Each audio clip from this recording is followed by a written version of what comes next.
Breaking and major news is coming in from the Russia-Ukraine war front, where the conflict appears to be entering an extremely dangerous phase once again. Russia's Ministry of Defense claims that 1,125 Ukrainian soldiers have been killed in the past 24 hours, as Russian forces intensify operations across the front lines. But at the same time, airstrikes on Kyiv have been temporarily suspended until Sunday. The question is, what is really happening on the ground?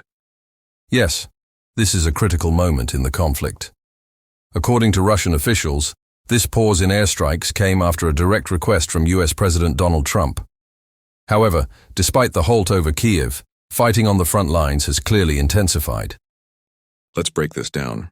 Russia is claiming major gains in eastern Ukraine. What exactly are they saying? Russia's Ministry of Defense says its forces are advancing in eastern regions, particularly Donetsk, Luhansk, and Kharkiv. They claim multiple Ukrainian brigades have suffered heavy losses, ammunition depots have been destroyed, and drone and missile strikes have increased significantly. And Russia claims that 1,125 Ukrainian soldiers were killed in just 24 hours. How credible are these numbers? Ukraine has not independently verified these figures and has dismissed them as exaggerated and propaganda-driven.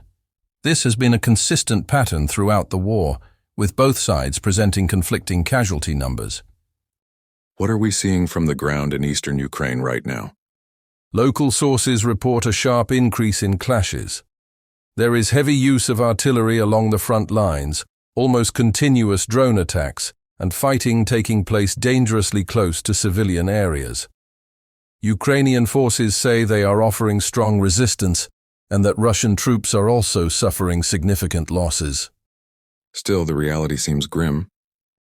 Absolutely. Despite the conflicting claims, one fact is clear. Casualties are rising rapidly on both sides, and the humanitarian situation is worsening. Now to the big question everyone is asking, why was Kyiv spared? According to Russian officials, President Donald Trump directly contacted Russian leadership and requested a temporary pause on humanitarian grounds. Russia agreed to suspend airstrikes on Kyiv until Sunday. And this comes at a very sensitive time for the city. Yes. Kyiv was facing widespread fear among civilians, disruptions to electricity, water, and communication systems, and hospitals and shelters operating at full capacity. Trump's involvement has sparked global debate.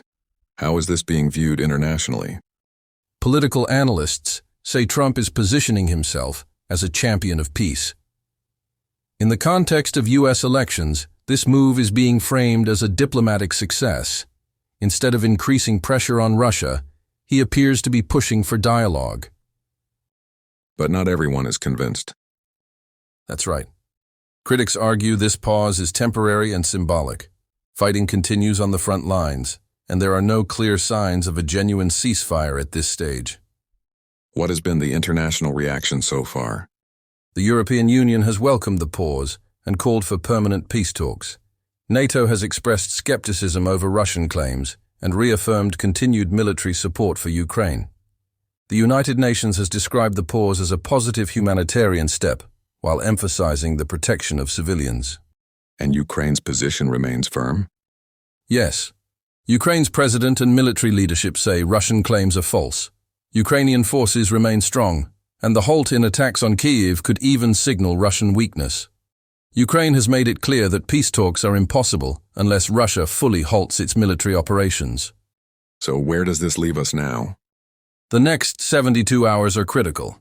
Experts expect increased diplomatic activity, but developments on the front lines could be decisive. The key questions remain: will the bombing resume after Sunday, or could this pause lead to something more permanent? The Russia-Ukraine war has once again become a warning signal for the world. On one side, claims of heavy casualties. On the other, a temporary pause in attacks. But the central question remains: is peace possible? We continue to monitor the situation closely. Stay with us for the latest updates.